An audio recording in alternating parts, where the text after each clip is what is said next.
माझ्यावर विश्वास असला पाहिजे. काही माणसं त्या ठिकाणी विचार करतात, महाराज अहो गेली कित्येक वर्ष आम्ही परमार्थ करतोय तरी देखील आमच्या जीवनातील दुःख संपत नाही, मग हा तुमचा परमार्थ नेमका कोण्या कामाचा आहे?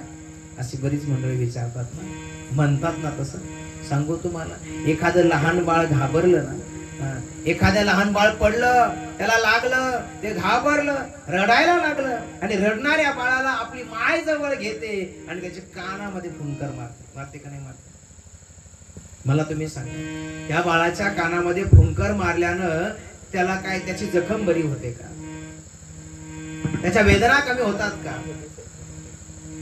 जखम जरी बरी होत नसली तरी त्याच्या वेदना कमी होतात, कारण त्याच्या आईने त्याला जवळ घेऊन कानामध्ये फुंकर मारली ना, तिथे त्याचा भाव बदलतो आणि रडणारं बाळ त्या ठिकाणी शांत होतं. रडणाऱ्या बाळाला शांत करते ही आईने कानामध्ये मारलेली फुंकर आहे. आणि तुमच्या माझ्या कर्मामध्ये जो परमार्थ भगवान परमात्मा जी काही चित्ताला स्थिरता देतोय ना, तुम्हाला आणि मला प्रारब्ध भोगावं लागेल, पण परमार्थ ती फुंकर आहे, ती वेदना कमी करते.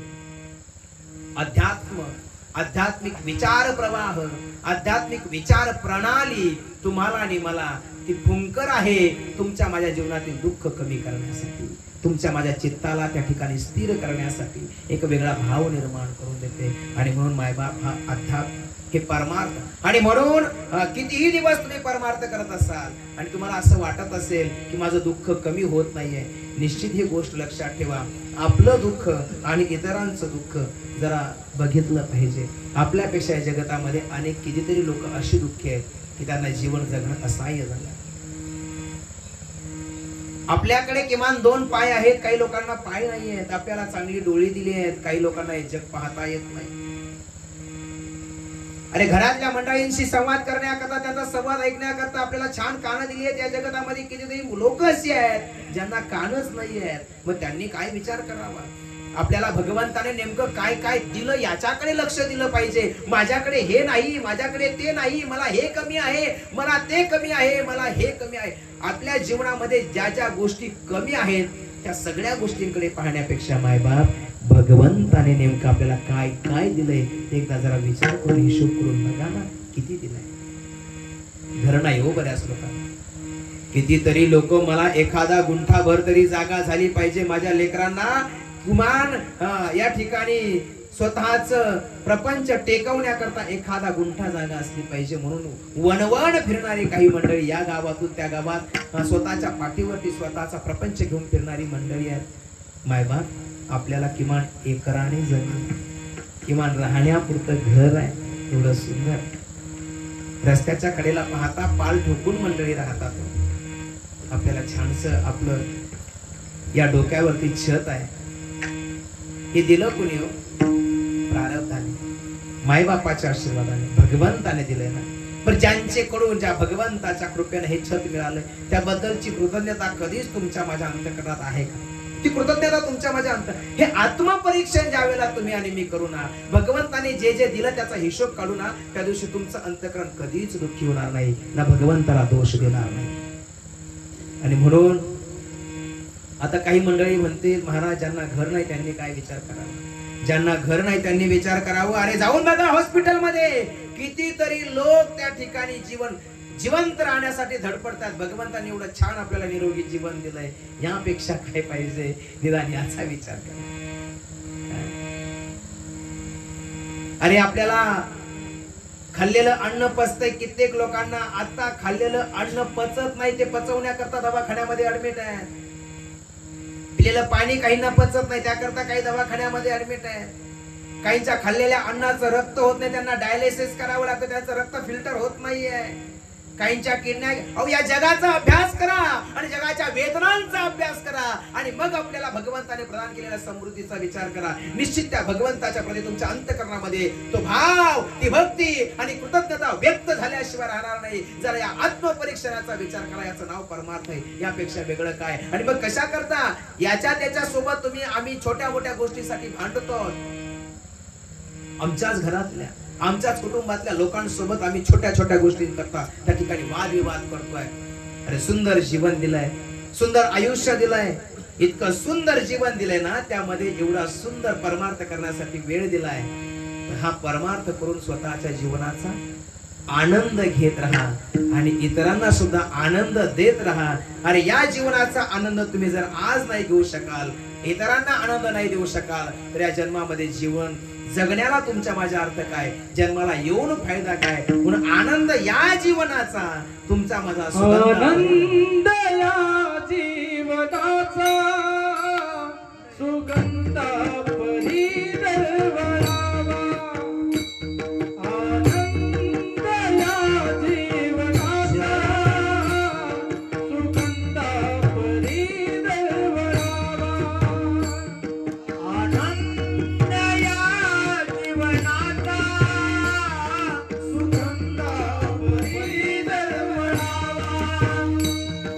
आनंद या जीवनाचा सुगंध परी दरवळावा. बागातला सूर जसा होता तुम्ही होता.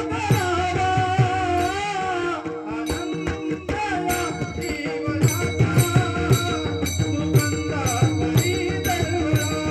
जय हो.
आनंद या जीवनाचा सुगंध हा परी दरवळावा. या जीवनाचा आनंद घ्यायला शिका. किती मोठी गोष्ट आहे. किती जीवन आहे आपलं, मला खरं सांगा. किती जीवन आहे, किती आयुष्य आहे. आमची आजी,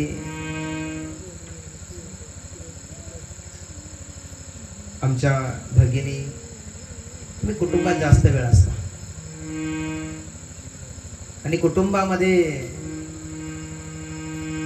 जो काही थोडा छोटा कमी जास्त जो काही तिरस्कार तुमचा एकमेकांच्या मनामध्ये निर्माण होतो ना, हा तिरस्कार तुमचं जीवन, तुमच्या जीवनाचा आनंद, तुमचा परमार्थ आणि तुमच्या परमार्थातील पुण्य त्या ठिकाणी कमी करतो.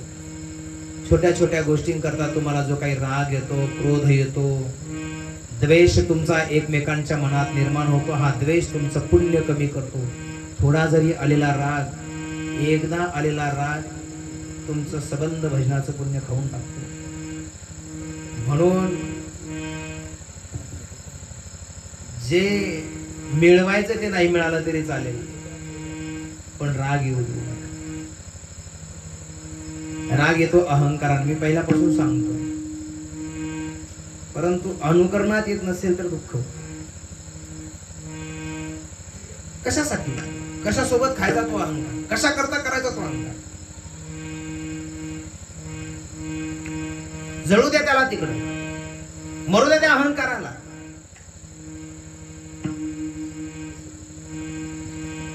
रुसून बसती म्हातारी, सोडून दे. आकड धरून राहतात माणसं. अहो द्या, किती जीवन जगायचं, किती काळ तुम्हाला आणि मला या विश्वात राहायचंय. काही क्षणाचा सुद्धा तुमचा माझा भरवसा नाही, क्षण भंगूर नाही भरवसा वारे हरे सावध तोडा मायाशा, क्षणाचा सुद्धा भरवसा नाही महाराज. जिंदगी एक किराए का घर है, जिंदगी एक किराए का घर है, एक ना एक दिन बदलना पड़ेगा, एक ना एक दिन बदलना पड़ेगा, एक ना एक दिन बदलना पड़ेगा. जिंदगी एक किराए का घर है, मौत जब तुझको, मौत जब तुझको घर से बाहर निकलना पड़ेगा, घर से बाहर निकलना पड़ेगा, घर से बाहर निकलना पड़ेगा.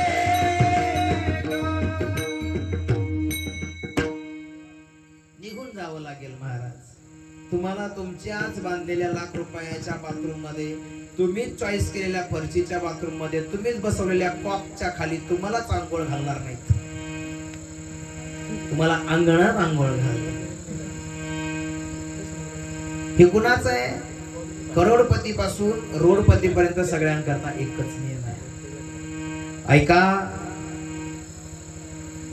आणि म्हणून तुमच्या माझ्या अंतकरणाचा भाव महत्वाचा आहे. जीवन जगताना प्रपंचाकरता सुद्धा भाव महत्वाचा आहे आणि परमार्थाकरता सुद्धा भाव महत्वाचा आहे. आणि सुख प्राप्त करायचं असेल तर सुख हे परमात्म्याशिवाय प्राप्त होत नाही. आणि परमात्मा, मी तुम्हाला तेच सांगतो, तुमची बाह्य व्यवस्था पाहत नाही, तुमची आंतरिक अवस्था पाहतो. आणि अवस्थेलाच प्राधान्य देऊन परमात्मा तुमच्या माझ्या जीवनात येतो आणि तो सर्व आनंद दिले. आनंद आनंद आनंद नेमकं काय असतो?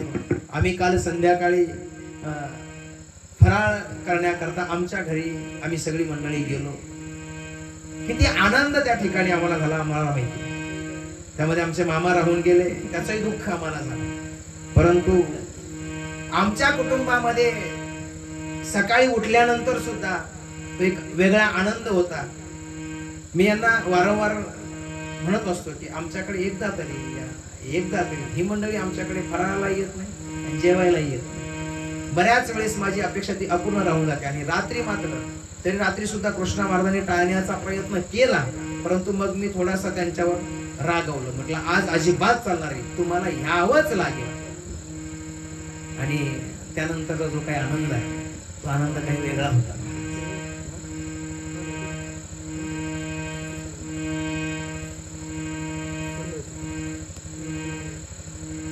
महाराज, आयुष्यामध्ये काही मंडळींची स्वप्न असतात की आमच्याकडे अन्नदान घडावं, आमच्याकडे लोकांनी यावं, कुणाच्या तरी मुखात दोन घास घालून त्यांच्या हातावरती आमच्याकडून पाणी पडावं. आणि आमच्या आयुष्यातलं ते स्वप्न आहे की असं आपल्याकडे वारंवार नेहमी घडावं. आमचे अवधूत शेठ लोक आज कथेला आले. आमच्या भेंड्यात कितीही जेवढी मोठी मोठी महाराज मंडळी येऊन गेली, ती सगळी महाराज मंडळी त्यांच्याकडे जेवायला असतात. आणि आवर्जून ज्या एखाद्या वेळेला जर अचानक कुठल्या महाराज मंडळींच्या जेवणाची जर व्यवस्था होत नसेल आणि अचानक जर व्यवस्था करायची वेळ तर ते डायरेक्ट अवधूत शेठला फोन करतात. अवधूत शेठ, आज 5-6 मंडळी तुमच्याकडे जेवायला, अर्ध्या तासातच त्यांच्याकडे म्हटलं तर 1 तासातच, अर्ध्या तासात म्हटलं तरी व्यवस्था होते. त्यांच्या मातोश्रींना सुद्धा. आणि आमच्यावरती जो काही हा संस्कार झालेला आहे तो त्यांच्या आईमुळे झालेला आहे. आमच्या अंतःकरणामध्ये हा जो भाव निर्माण झाला अन्नदानाचा, तो त्यांच्या आईमुळे झालेला आहे. कारण आम्ही एका कुटुंबासारखे राहतो.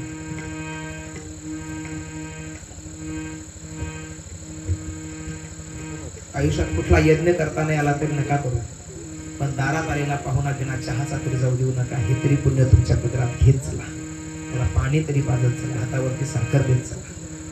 हे पुण्य तुम्हाला आयुष्यात कुठे कामाला येईल सांगता येणार. ओम नमः शिवाय, ओम नमः शिवाय. शिव माझा माझा माझा माझा माझा, शिव माझा मी शिवाचा, शिव माझा माझा माझा माझा माझा, शिव माझा मी शिवाचा.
एक दिवस तरी परमात्मा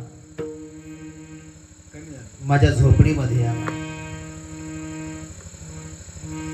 आणि एक दिवस तरी परमात्म्याने माझ्या हातचं काहीतरी खावं, ही अपेक्षा अंतकरणामध्ये धरून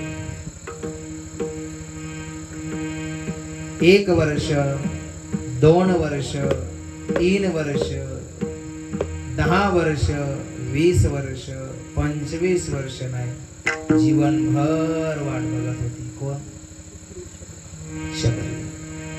अंतःकरण पवित्र करून दररोज आपल्या झोपडीच्या समोर झाडू मारायची, पाला पाचोळा दूर लोटायची, रस्ता झाडून काढायची, त्या ठिकाणी सडा संमार्जन करायची, पवित्र असं वातावरण निर्माण करायची, भक्तिमय वातावरण करायची, फुलं आणायची, रस्त्यामध्ये फुलं टाकायची, पायघड्या तयार करायची. अंतःकरण प्रफुल्लित, जसं जसं अंतःकरण प्रफुल्लित होईल तसं तशी आणखी सेवा करायची. तिला पूर्ण वेळ तेवढा एकच काम, तेवढा एकच छंद, तेवढा एकच भाव तिच्या अंतःकरणामध्ये होता. आणि ती त्या ठिकाणी प्रभू रामरायासाठी काही ना काही कंदमुळं, काही ना काही फळं त्या अरण्यातून जे त्या वेळेला उपलब्ध असेल ते त्या ठिकाणी गोळा करून कटोरीमध्ये आणून चांगलं चांगलं निवडून ठेवायची आणि माझ्या प्रभू रामरायाची वाट पाहायची. दररोज त्या प्रभू रामरायाच्या वाटेकडे बघायची, त्या रस्त्याकडे बघायची. कोण्या दिवशी माझा राम येईल, कोण्या दिवशी कधी भेटेल रघुपती, कधी भेटेल रघुपती, कधी भेटेल रघुपती,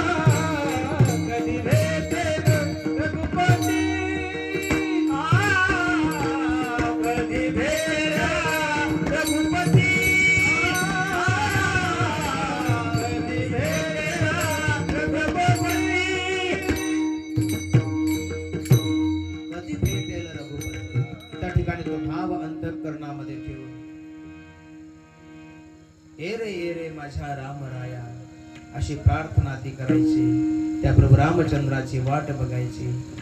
एक दिवस त्या शबरी करता, शबरीला भेटण्याकरता जगाचा नायक प्रभू रामचंद्रजी त्या कुटियामध्ये येतात आणि त्या कुटियामध्ये बसून शबरीची उष्टी गोर प्रभू रामचंद्र. शबरी के बेर सुदाम जी के चावल, शबरी के बेर सुदाम जी के चावल, रुचि रुचि भोग लगा,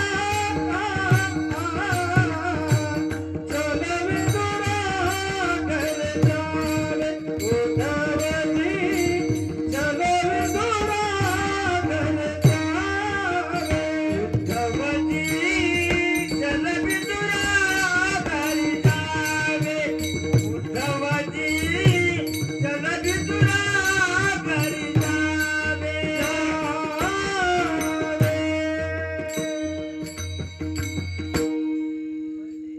भावा करता परमात्मा येतो, भावा करता शिव प्रकट होतो, भावा करता प्रभू राम प्रकट होतो, भावा करता. तुम्ही माझ्याकडे एक गोष्ट लक्षपूर्वक ऐका. तुम्ही प्रभू शिवाची प्रार्थना कराल, भक्ती कराल. जटाजूटधारी गळ्यामध्ये वासुकीचा सर्प, शिरावरती गंगा, चंद्र, जटा, गळ्यामध्ये रुद्राक्षाचा माळा, असा शंकर प्रकट नाही होणार. असा शंकर तुम्हाला भेटणार नाही कधीच. पण निश्चित तो परमात्मा, तो शिव, तुमचं जे काम नडलेलं आहे, जे काम अपूर्ण आहे, ते काम पूर्ण करण्यासाठी कोणाच्या ना कोणाच्या रूपातून तो भगवान तुमची मदत करेल. तोच परमात्मा आहे. त्यावेळेला तुम्हाला एखादं सूत्र मिळेल, ते सूत्र म्हणजे परमात्मा आहे. तुम्हाला एखादा मित्र मिळेल, तो मित्र म्हणजे परमात्मा आहे. तुम्ही अचानकपणे पहाटे उठून बसाल आणि पहाटे तुमच्या डोक्यात एक विचार येईल, तो विचार तुमचे सगळे गणित सॉल्व करेल, तो विचार म्हणजे परमात्मा आहे. समजून घ्या, त्याला ओळखण्याचा विचार. पण त्याच्या करता ही जमीन सुपीक करावी, ही जमीन सुपीक करावी. तो विचार परमात्मा आहे. परमात्मा असा येत नाही, परमात्मा असा येतो. त्याला म्हणतात परमात्मा माझ्या जीवनामध्ये आला. आणि एखाद्याच्या कुटुंबामध्ये एखादी अशी सून येते ना, ती त्या कुटुंबाचं परिवर्तन करून जाते. समजावतीच्या पायगुणानं परमात्मा आला. एखादा असा मित्र भेटतो ना, तो मित्र आपल्याला अंतःकरणातून, आपल्या अंतःकरणामध्ये परमात्म्याच्या प्रति भाव निर्माण करून देतो. समजावं तो परमात्मा आला, त्याच्या रूपाने परमात्मा आला. परमात्मा एकाच्या मेकाच्या दुसऱ्याच्या कुणाच्या तरी रूपातून येऊन काम करतो. कोणाला तरी बुद्धी देतो, अरे जा याला जाऊन राम राम घाल. आणि त्याने राम राम केला की आपण म्हणतो, रामभाऊ बरं झालं तुम्ही भेटला. अहो जरा अशी अशी नड होती, 2 दिवसापासून विचार करत होतो. ते म्हटले अहो चिंता काय करता राव, आहे आपल्याकडं. किती पाहिजे? 1 लाख रुपयाला आहे शिल्लक. कधी महिन्यानं देणार का? हे घेऊन टाका, 1 महिन्यानं. रामभाऊने काम केलं का हो तुमचं? काय विचार करता राव? तो आहे, त्याच्या रूपात बसलेला आहे, त्याच्या बुद्धीमध्ये तो आलेला आहे. बुद्धीमध्ये काहींच्या अवदसा येते, बुद्धीमध्ये काहींच्या दारिद्र्य येतं, म्हणून त्यांना ते कुमार्गाला घेऊन जातं. समजावं अवदसा आली. अवदसा कुठे येते? चालत येते का पायाला? नाही, बुद्धीत येते. आणि परमात्मा कुठे येतो? बुद्धीत येतो. एखाद्या चांगल्या विचाराच्या माध्यमातून, कोणाच्या तरी संगतीने, कोणाच्या तरी सानिध्याने तो परमात्मा येतो. परमात्मा असा येतो जीवनात. परमात्मा असा प्राप्त होतो. भगवंताची अशी प्राप्ती होते, ईश्वराची अशी प्राप्ती होते, जी तुमचं जीवन बदलून टाकते, जीवनाचा सगळा चेहरा मोहरा बदलून टाकते. त्यासाठी भाव शुद्ध असावा आणि परमात्म्याचा अखंड सानिध्य प्राप्त होण्याची इच्छा असावी. त्याची सानिध्याची इच्छा अंतःकरणामध्ये धरून त्याची साधना करावी. तुम्ही इच्छा अंतःकरणामध्ये धरा आणि मी कागदावर लिहून देतो. आज मला इथे एखाद्या वहीवर लिहून द्या. जर नाही पूर्ण झाली तर आपल्याला येऊन भेटा. तुमची इच्छा पूर्ण झाली नाही तर आपण म्हणाल ते करायला तयार आहे. परंतु एक इच्छा पूर्ण झाली की दुसरी इच्छा आपल्या समोर असते, म्हणून मागची इच्छा पूर्ण झाल्याचं आपल्या ध्यानातून जातं. मग भगवंताने काय दिलं हे आपल्या लक्षातच राहिलं नाही. आणि आपण म्हणतो मी दुःखात आहे, मी अडचणीत आहे, मी त्रासात आहे, भगवंताची कृपा नाही, मी एवढा परमार्थ करतो, याचं काय फळ? अरे तुला आतापर्यंत मिळालंच की, जरा शोधून बघ. आणि म्हणून त्या ठिकाणी एकाएकाचं दुःख कमी करण्यासाठी परमात्मा प्रकट होतो. एका निमित्ताने परमात्मा प्रकट होतो. त्या ठिकाणी अंजनी मातेला सुद्धा पुत्र प्राप्तीची इच्छा अंतःकरणामध्ये असताना तिने तप त्या ठिकाणी सुरू केलेला आहे, साधना सुरू केलेली आहे. गौतम ऋषींच्याकडे अंजना माता जाते. गौतम ऋषींनी सांगितलं, अंजना हा भोलेनाथ जो आहे हा कधीच कुणाच्या अपेक्षा अपूर्ण ठेवत नाही. देवी अंजना हा भोलेनाथ कधीच कुणाला अपूर्ण ठेवत नाही. कुणाच्या अपेक्षा अपूर्ण राहिल्या आणि हा भोलेनाथ त्याच्यावरती अवकृपा करेल असं नाही. त्याच्यावरती कृपा करून त्याच्या अपेक्षा पूर्ण केल्याशिवाय राहत नाही. परंतु अंतःकरणपूर्वक त्याची साधना करावी लागते, त्याचं ध्यान करावं लागतं, त्याच्यावरती विश्वास ठेवावा लागतो. विश्वास विश्वास तो करी स्वामीवरी सत्ता. विश्वास परमात्म्यावरती तुमचा माझा किती आहे यावर फार गोष्टी अवलंबून आहे. त्या शिवावर ते शिव तत्व, हे शिव तत्वच असं आहे, ते कधीच कुणाचं जीवन अपूर्ण ठेवत नाही. परिपूर्ण ते तत्वच परिपूर्ण आहे, ते कधी कुणाला अपूर्ण राहू देत नाही. परंतु तुम्ही विश्वास ठेवला तर, तुम्ही त्याच्या सानिध्यात गेला तर, तुम्ही त्याची भक्ती केली तर, तुम्ही अंतःकरण पवित्र करून त्या जिवंत हृदयाच्या सिंहासनावरती त्याला विराजमान केलं तर तो परमात्मा तुम्हाला परिपूर्ण असं जीवन प्राप्त करून देण्यासाठी सहाय्य ठरतो. गौतम ऋषींनी त्या ठिकाणी अंजनी मातेला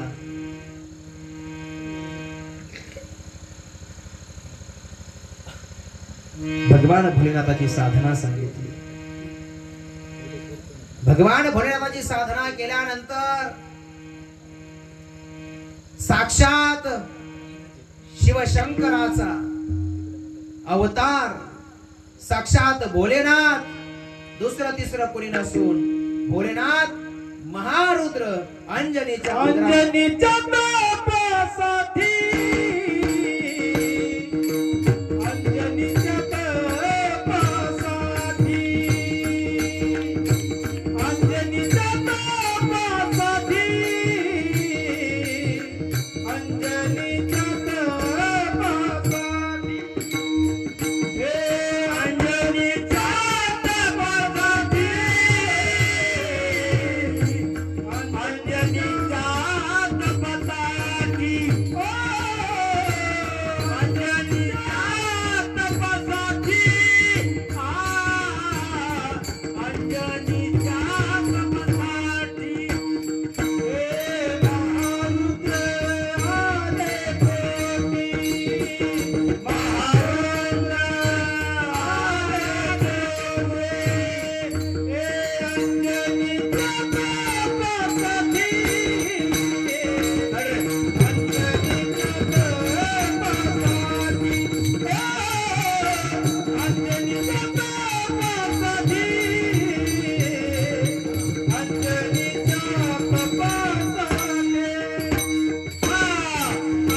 अंजनीच्या तपासाठी, अरे अंजनीच्या तपासाठी, अंजनीच्या तपासाठी,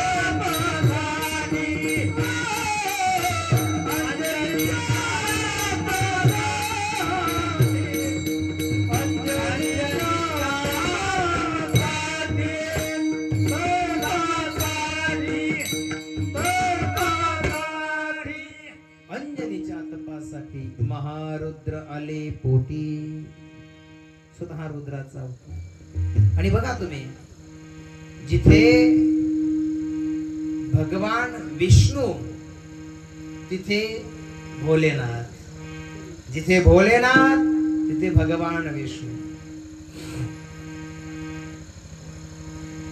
भोलेनाथांना विष्णूच्या शिवाय क्षणही त्या ठिकाणी जात नाही आणि भगवान विष्णूंना भोलेनाथांच्या शिवाय क्षणही जात नाही. आपण नेहमी पाहिलं. आणि म्हणून बऱ्याच मंडळींच्या अंतःकरणामध्ये हा भाव असतो, मी विठ्ठलाची भक्ती करू की महादेवाची. एक करा. अहो, विठ्ठलाच्या शिरावरती सुद्धा, विठ्ठलाच्या मूर्तीच्या शिरावरती महादेवाची पिंड आहे. मग आता यापेक्षा वेगळा बोध आपण काय घ्यावा? एकच बोध महाराजांनी सांगितला, हरिहरा भेद नाही नका करू वाद. मी नेहमी तेच सांगतो ना तुम्हाला, विठ्ठलाच्या मूर्तीमध्ये आम्हाला भोलेनाथाचं चैतन्य दिसावं आणि भोलेनाथाच्या शिवलिंगामध्ये आम्हाला विठोबाचं दर्शन व्हावं. बस त्या दिवशी आमची भक्ती एकरूप झाली असं समजावं. तीच रुक्मिणी आहे आणि तीच पार्वती, तीच जगदंबा आहे, तीच तुळजा भवानी आहे. एकच आदिमाया शक्ती ही तिचे सगळे रूप आहे. एकच ब्रह्म आणि एकच माया. बस यापेक्षा अनंत रूपे अनंत देते देखिले न्याच्याचे, अनंत देते अनंत देते देखिले न्याच्याचे. बाप रखुमा देवी वरु खुन बांधली कैसी, बाप रखुमा देवी वरु खुन बांधली कैसी, देखिला माया देवांचा देवा, देखिला देखिला माया देवांचा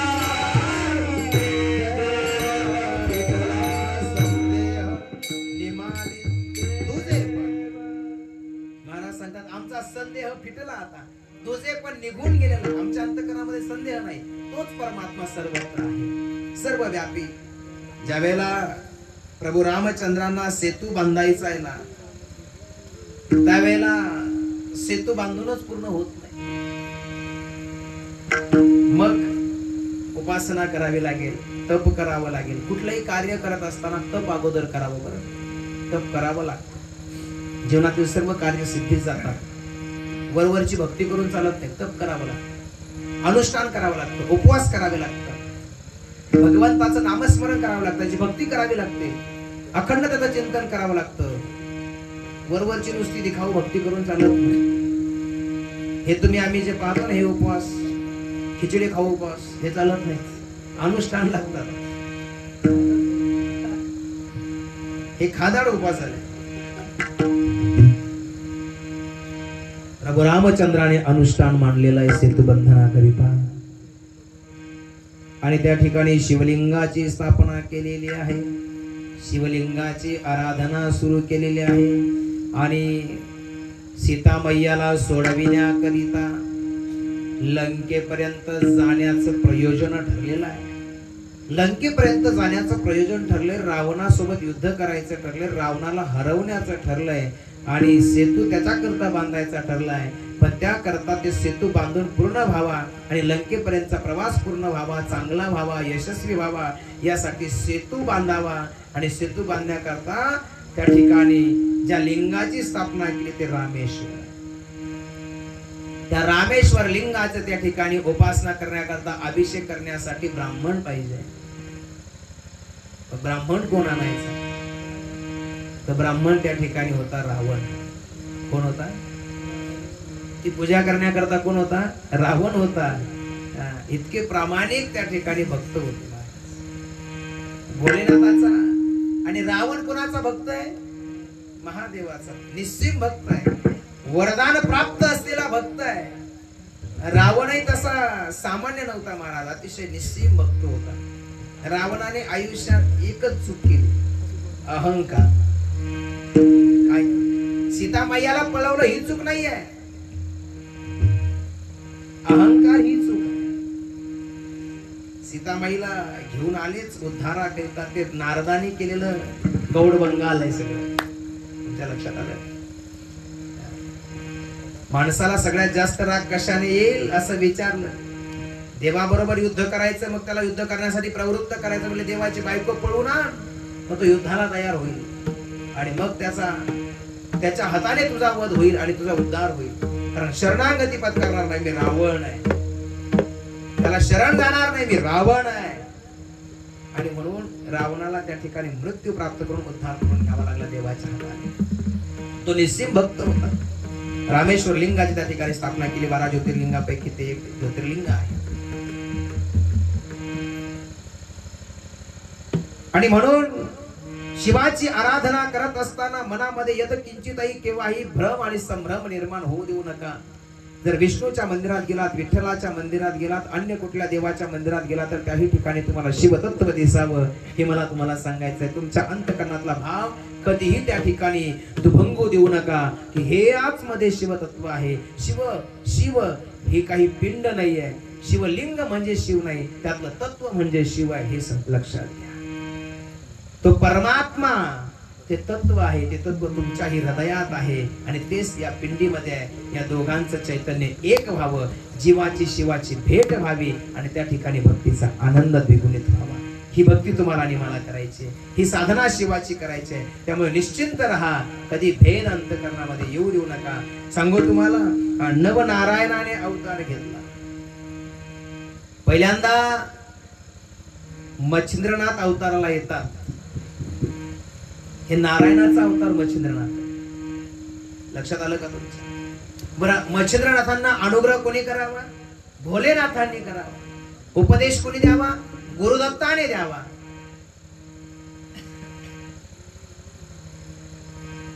आणि पुन्हा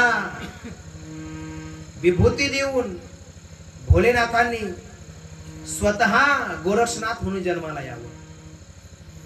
आदिनाथ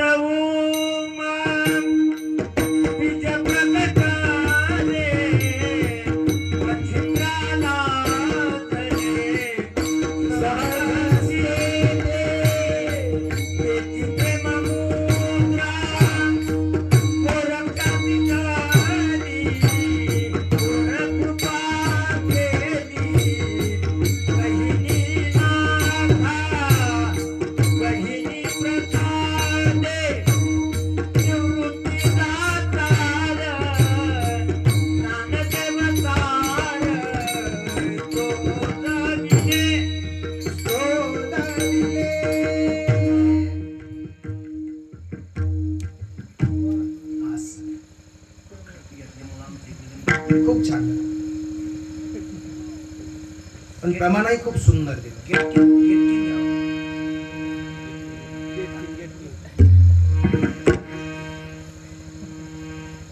बुचकल भर गोळ्या खाल्ल्या म्हणजे पेशंट बरोबर होते. एक गोळी द्यावा लागायची पण ती परफेक्ट असावं लागायची. म्हणून ते गेटकीन असलं तरी ते परफेक्ट असलं.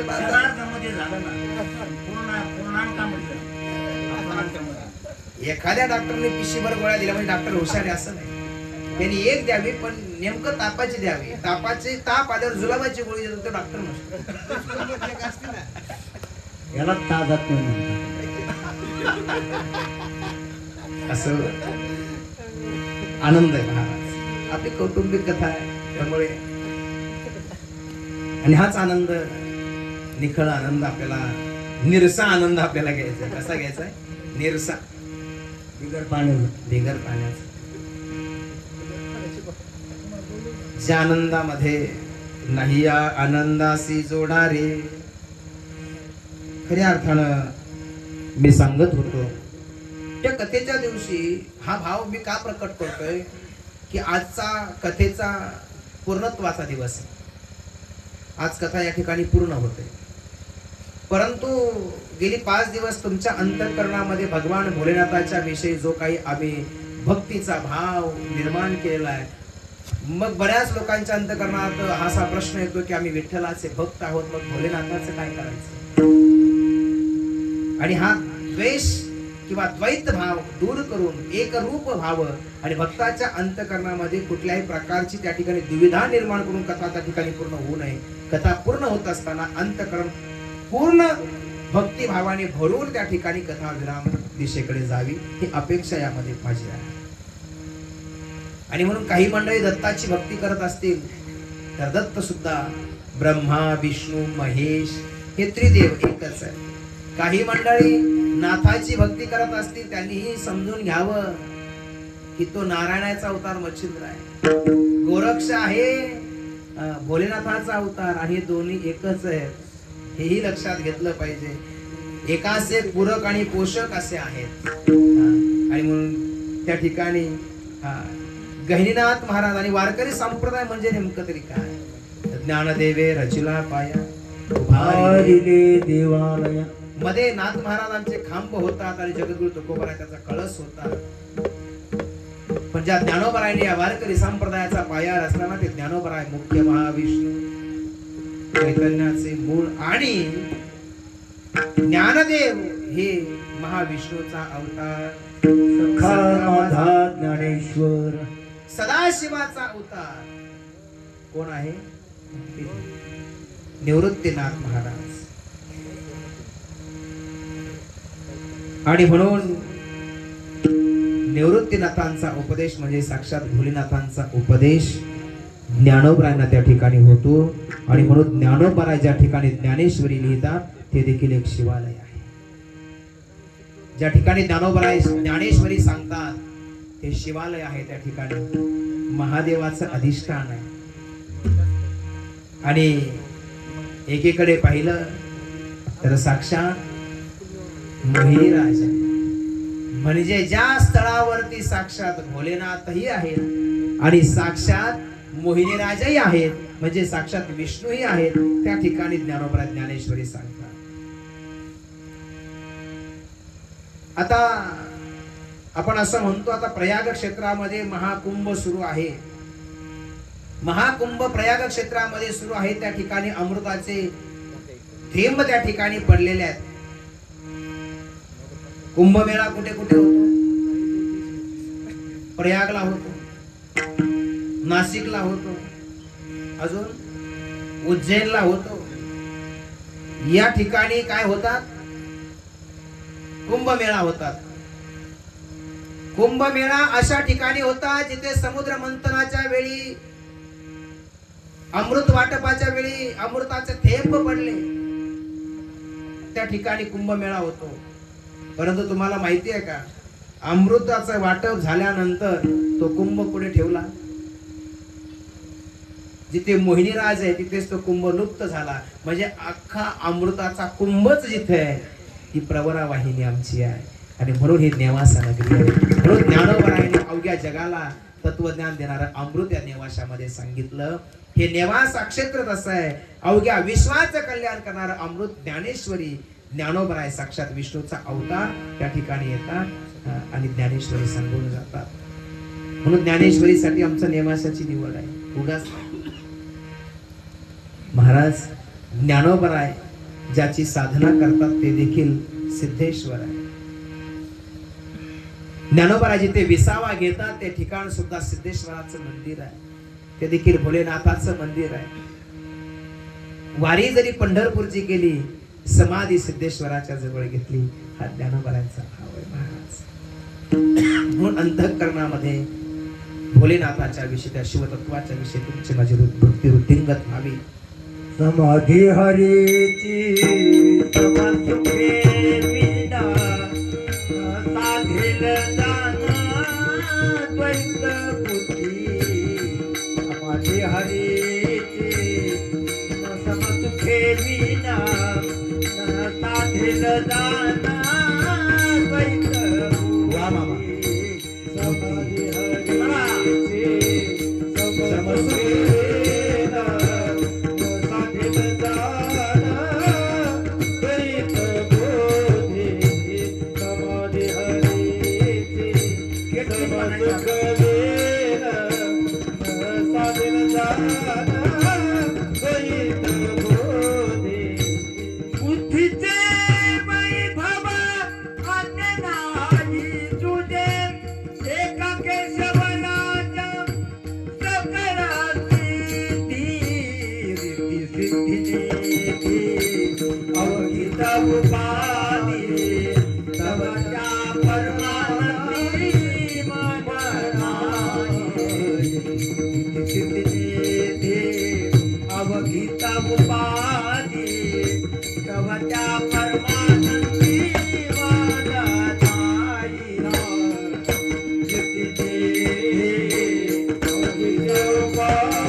समबुद्धी घेता समान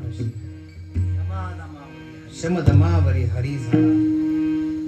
आणि म्हणून ज्ञानोबराय ज्या ठिकाणी विसावा घेतात ते ठिकाण शिवतत्व आहे आणि ज्याची वारी करतात ते विष्णू तत्व आहे. दोन्ही तत्व एक आहे. या जगतामध्ये एक चैतन्य हा एकच परमात्मा आहे, त्याची ऊर्जा हीच परमात्मा आहे. त्या परमात्मा तत्वाशी कनेक्ट झालात की तुमच्या आतमधून एक सोर्स तयार होतो. तो सोर्स तुम्हाला नवनवी उकल देतो. समजावं तो भगवंताचा साक्षात्कार आहे. त्यासाठी भगवंताची साधना करावी, इतकी सोपी गोष्ट आहे. आता ती साधना करण्यासाठी सद्गुरूची कृपा असावी. त्या परंपरेतून यावं लागतं. मच्छिंद्रनाथ आदिनाथाच्या परंपरेतून येतात, पुढे ज्ञानोबराय त्याच परंपरेतून येतात आणि ज्ञानोबराय ती परंपरा पुढे देतात. गुरु आणि शिष्य ही परंपरा अत्यंत महत्वाची परंपरा आहे. आणि म्हणून जीवनामध्ये सद्गुरू प्राप्त व्हावा. सद्गुरू आपल्या कोणत्या न कोणत्या रूपानं आपल्या जीवनातील संकट सोडवल्याशिवाय राहत नाही. म्हणबोनी चरण दाबे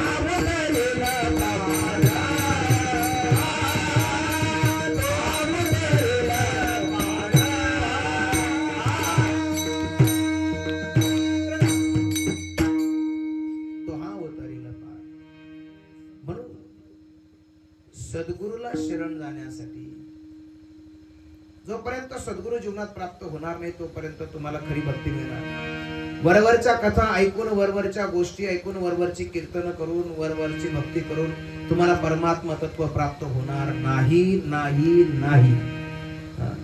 सद्गुरू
याचा अर्थ काय हो? करावी तातडी परमार्थाची. आपणा सारिखे करीती तात्काळ याचा अर्थ काय? आपल्याला सद्गुरूकडून तात्काळ उपदेश होतो किंवा प्राप्ती होते. आमचं मत असेल, तुमचं काय असेल? आता आले ठेप्यावर. आता ठेप्यावर आले. आता ऐका. आपणा सारिखे करीती तात्काळ. गुरुजी तुमचे जर धोतर घालीत असतील तर तुम्हाला लगेच धोतरावाला करतात असं. गुरुजी तुमचे रंगाने काळे असले का तुम्हाला काळे करतात असं नाही. गोरे असले का गोरे करतात असं नाही. साधनेच्या द्वारे ते समोरच्याला बरोबर. तुम्ही कथा करता का मी करू?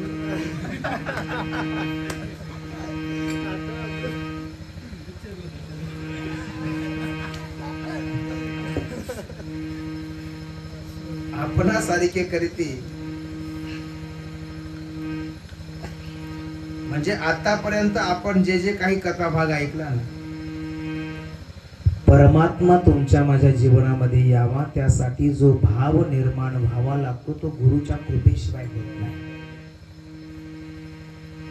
जी बुद्धी निर्माण व्हावी लागते ती गुरुच्या कृपेशिवाय होत नाही. मग गुरुची कृपा म्हणजे काय? गुरुने डोक्यावरती हात ठेवला म्हणजे तशी होते असं नाही. गुरुच्या सानिध्याने तुम्ही ज्या सानिध्यात जाल तसा विचार तुमचा होतो आणि त्या त्या विचाराने, संत संगतीने, संताच्या सानिध्याने, त्या विचार प्रवाहाने, त्या विचार प्रक्रियेने तुमच्या माझ्या जीवनामध्ये तसे विचार प्रवाह, तशी विचार प्रक्रिया, तशी साधना, साधनेचे प्रकार आणि साधनेचा त्या ठिकाणी जो काही सार आहे तो गुरुच्या माध्यमातून प्राप्त होतो आणि हळूहळू साधक सुद्धा गुरु सारखा होतो. त्याला म्हणतात आपणा सारिखे करीती तात्काळ. म्हणजे जी बुद्धी गुरुची आहे, जी बुद्धी या ग्रंथाची आहे, जो भाव या ग्रंथाचा आहे तो भाव साधकाचा होतो. तसाच भाव साधकाचा निर्माण होतो. साधक जसं शास्त्र विचार करतं तसं गुरु विचार करतात, जसे गुरु विचार करतात तसे साधक विचार करतात. जसा शास्त्राला मान्य विचार आहे तसा साधकाच्या जीवनात विचार तयार होतो. याला आपणा सारिखे करीती तात्काळ असं म्हणतात. जी दृष्टी शास्त्राची आहे, जी दृष्टी संताची आहे, जी दृष्टी साधकाला प्राप्त होते याला दिव्य दृष्टी होणं असं म्हणतात. दिव्य दृष्टी वेगळी काय असते? साराचं सारत्व कळावं, असाराचं असार कळावं. याला सार म्हणतात आणि याला असार म्हणतात. याचा फरक करता आला त्याला दिव्य दृष्टी म्हणतात.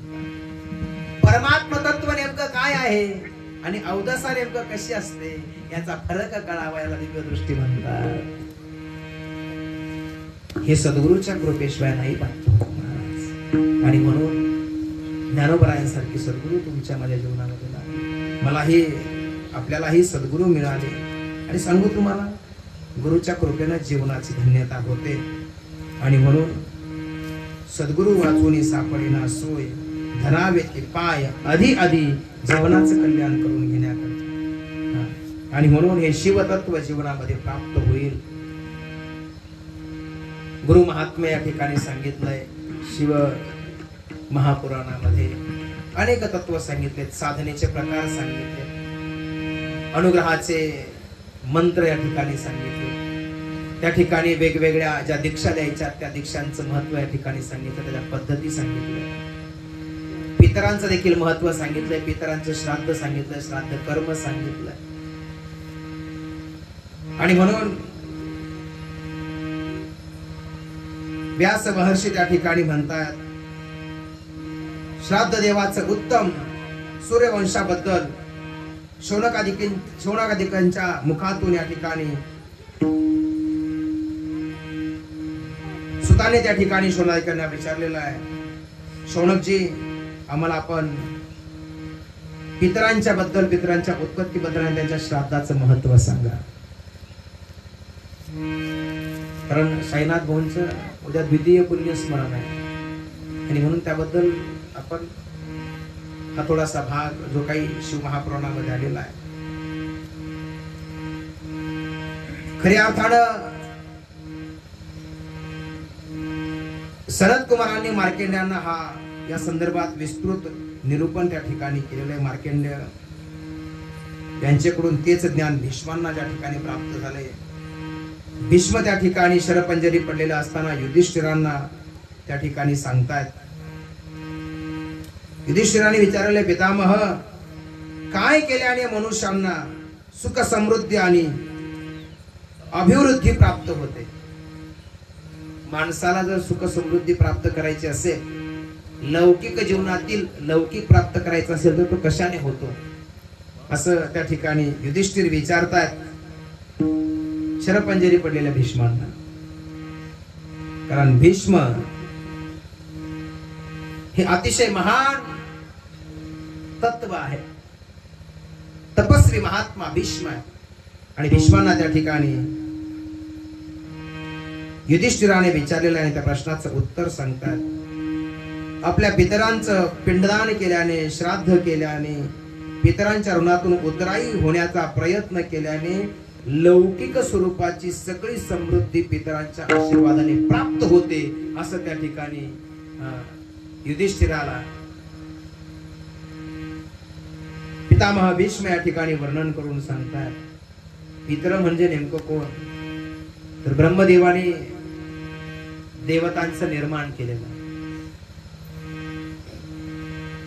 ती ईश्वरीय तत्वाची साधना करण्याकरता, ब्रह्मतत्वाची साधना करण्याकरता, परंतु देवांना अभिमान झाला आणि ते स्वतःचीच पूजा करू लागले.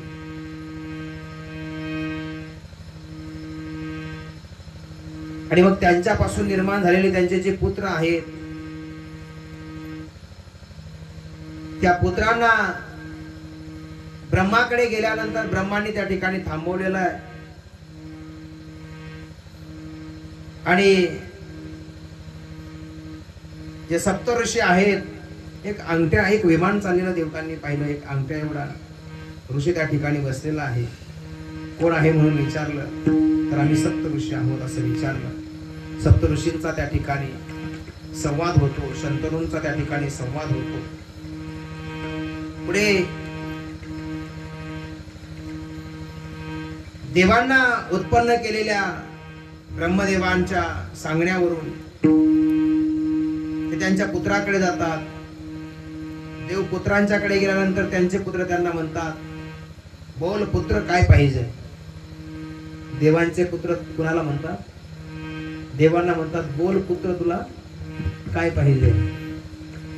देव पुन्हा ब्रह्मदेवाकडे गेले आणि सांगितलं आमचेच पुत्र आम्हाला पुत्र म्हणायला लागलेत. म्हणजे आता मुलगाच बापाला पोरगा म्हणायला लागला असं देवानी कोणाला सांगितलं? ब्रह्मदेवाला.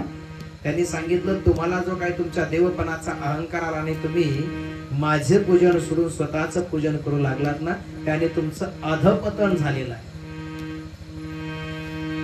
आता मग या अधपतनातून आम्हाला तारण्यासाठी आमचं जे काही अधपतन झालेलं आहे हे अधपतन तारण्याकरता यातून बाहेर पडण्याकरता आम्ही काय करावं?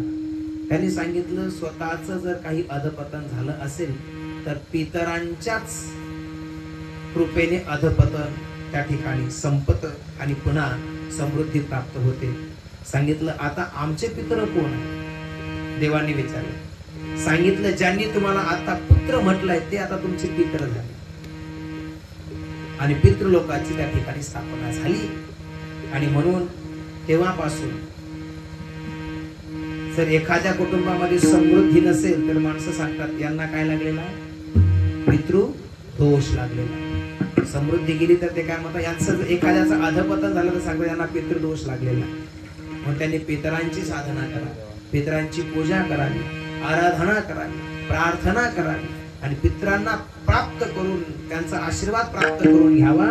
त्या कुटुंबाला समृद्धी प्राप्त होते आणि अधपतनापासून कुटुंब वाचतं.